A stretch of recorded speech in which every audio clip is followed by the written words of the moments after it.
हम सभी लोग अपने जीवन में हमेशा ज़्यादा की चाह रखते हैं। हमें ये मिल जाए, हमें ये मिल जाए, ये सारा कुछ सिर्फ हम ही को मिल जाए और किसी को ना मिले। और ये चाह हमें एक ऐसे मोड़ पे लाके खड़ी कर देती है जहाँ पे या तो हमारे जीवन का अंत हो जाता है या तो हमारा जीवन इतना बेकार हो जाता है कि जिस जीवन को हम जी रहे थे वो जीवन भी हमें नसीब नहीं होता है। और शायद कुछ यही कहना चाहती है कुबेरा मूवी, एक ऐसी मूवी जिसमें धनुष जो कि एक भिखारी की एक्टिंग कर रहे हैं, उनकी एक्टिंग ने लोगों को ये बता दिया कि जिंदगी में ज़्यादा के चक्कर में हम लोग जो है उसे भी खो देते हैं। हमें अपने लाइफ को इतना ज़्यादा ग्लैमराइज करने की कोशिश नहीं करनी चाहिए जिससे कि हम जिस जीवन को जी भी रहे हो वो जीवन भी हमसे चला जाए। और कुछ यही देखने को मिलता है इस पूरी मूवी में।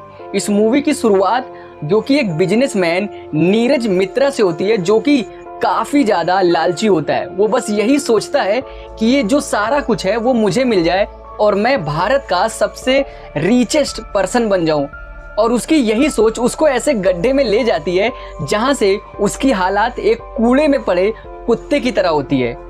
मूवी के आखिर में ये हम देखते भी हैं कि नीरज मित्रा जो कि अरबों खरबों की संपत्ति है, उसकी मौत एक कूड़े के ढेर में होती है जैसे किसी कुत्ते की होती है। सो इस मूवी को देखने के बाद हमें ये रियलाइज होता है कि जीवन में काफ़ी कुछ है हमें करने को। इस मूवी की शुरुआत होती है नीरज मित्रा से, जो कि एक बिजनेसमैन है और एक कॉन्ट्रैक्ट के चक्कर में लगभग 1000 से 1500 मजदूरों को मरवा देता है। ये कॉन्ट्रैक्ट होता है बे ऑफ बंगाल में एक प्योर ऑयल का, जहां पे 14 lakh trillion cubic pure oil मिलता है, जिसकी खबर मात्र उसको और उसके वर्कर्स को होती है।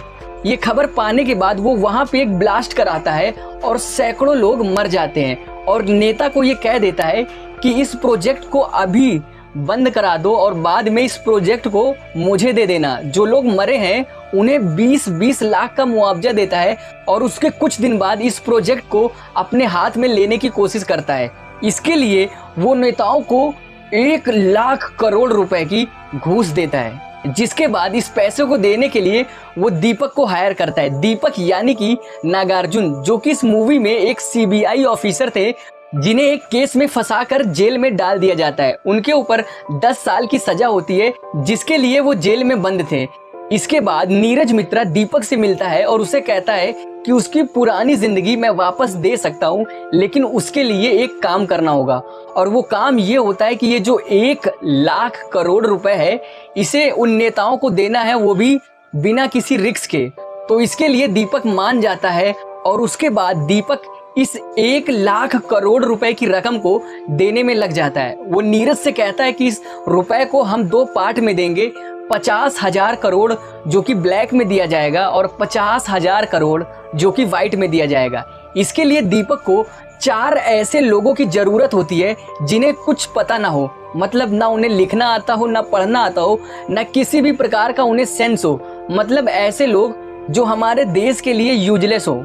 और तब उसके दिमाग में आता है कि ऐसे लोग मात्र एक हैं और वो है सड़क के किनारे पड़े भिखारी, जिसके लिए वो 4 ऐसे भिखारियों को ढूंढता है जिन्हें ना लिखना आता हो, पढ़ना आता हो। और ऐसे भिखारी की खोज में वो लग जाता है और आखिरकार कुछ दिन बाद वो 4 भिखारी मिल भी जाते हैं, जिनमें से एक होता है देवा।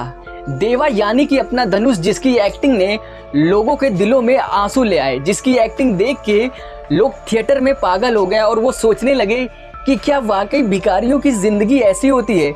मतलब भिखारी एक दिन में इतना कुछ देख लेते हैं, मात्र 2 रोटी के लिए क्या कुछ नहीं करते हैं वो। और जब वो भिखारी मर जाता है तो उसकी क्या हालत होती है। देवा जो कि इन 4 भिखारियों में से एक था, जिनके नाम पे फर्जी अकाउंट खोले जाते हैं, जिनके नाम पे फर्जी Aadhaar card, PAN card, voter ID सब बनाई जाती है और एक फर्जी कंपनी खोली जाती है। इन सब कामों में नीरज मित्रा काफी पैसा खर्च करता है। उसके पास पैसे की कोई कमी नहीं होती है, बस वो एक चीज चाहता है कि इन सब कामों में कभी भी वो फंसे ना।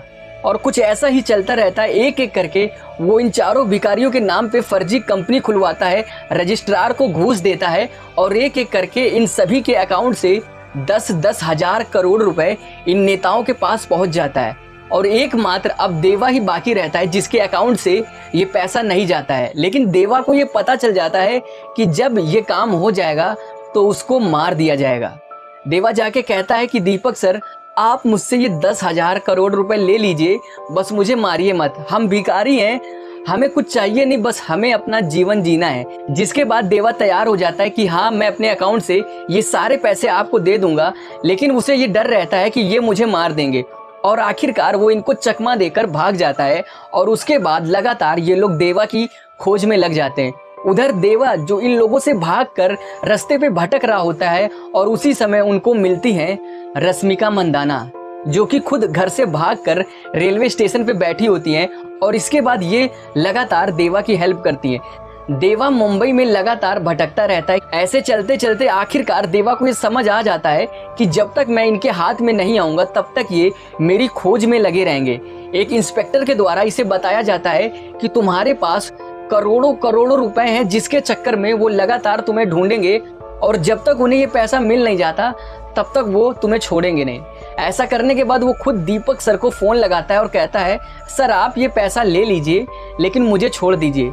ऐसा बोलकर वापस जब देवा घर जाता है जहाँ पर उनको रखा जाता है, ट्रेनिंग दी जाती है, तो वहाँ पर उसको लोबो दिखाई देता है, यानी कि उसे ऐसा लगता है कि ये हमें मार देंगे और वो दोबारा वहाँ से भाग जाता है। उसके बाद वो सड़क के किनारे मरे पड़े एक आदमी को देखता है जिसको 2 आदमी वैन में लेके जाते हैं। वो उन आदमियों से कहता है कि आप मात्र 1 घंटे रुक जाइए, मैं आपको लाके पैसे दूंगा और आप इसका अंतिम संस्कार करना। वो रजिस्ट्रार के पास जाता है जो उससे साइन कराता है। उसे पता रहता है कि उसके पास पैसे हैं। वो वहाँ जाता है रश्मिका मंदाना को लेके और वहाँ से पैसे लेके आता है और धूमधाम से उसका अंतिम संस्कार कराता है।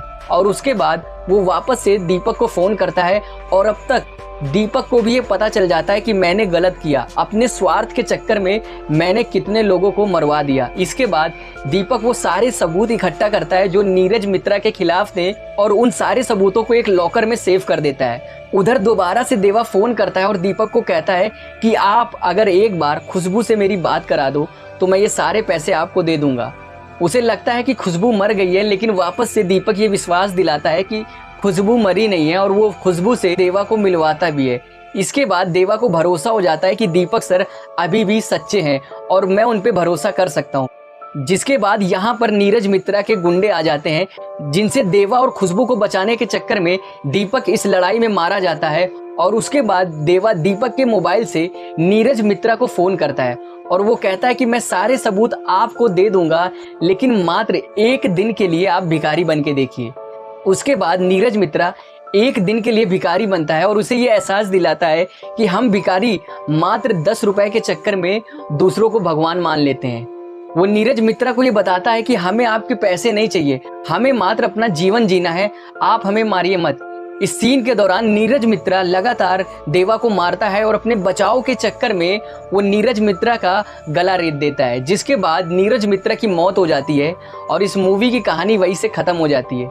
इस मूवी से हमें पता चलता है कि कैसे एक भिखारी अपना पूरा जीवन व्यतीत करता है, कितनी कठिनाइयों से वो अपने जीवन को व्यतीत करता है और अगर वो मर जाता है तो उसके साथ क्या होता है। उसे नाली में पड़े एक मरे हुए कुत्ते की भांति देखा जाता है और उसको ऐसे ही फेंक दिया जाता है। इस पूरी मूवी में ये दिखाया गया है कि कैसे एक गरीब मात्र अपना जीवन जीना चाहता है। उसे इस बात से कोई मतलब नहीं है कि मुझे बहुत सारे पैसे चाहिए या और कुछ चाहिए, बस वो ये चाहता है कि अगर मुझे अपने जीवन मिला है तो इस जीवन को जीना है। सो इस मूवी को अभी तक अगर आपने नहीं देखा है तो मैं आपको ये इंसिस्ट करूंगा कि ऐसी मूवी जरूर देखिए, क्योंकि ऐसी मूवी कभी कदार ही आती है और ऐसी मूवी की कहानी आपको मोटिवेट करती है उन सिचुएशन से लड़ने के लिए जिन सिचुएशंस को आप बहुत बड़ा समझते हैं। आपको लगता है कि आपके साथ जो हो रहा है वो मात्र आपके साथ ही हो रहा है, लेकिन असल में आपसे बदतर भी बहुतों की जिंदगी है। और ये मूवी हमें ये भी सिखाती है कि ज़्यादा लालच और सब कुछ अपना होना भी एक घातक हो सकता है। सो इस मूवी के बारे में आप क्या सोचते हैं ये कमेंट में ज़रूर बताइएगा और ये वीडियो अच्छी लगे तो इस वीडियो को लाइक, चैनल को सब्सक्राइब ज़रूर करिएगा।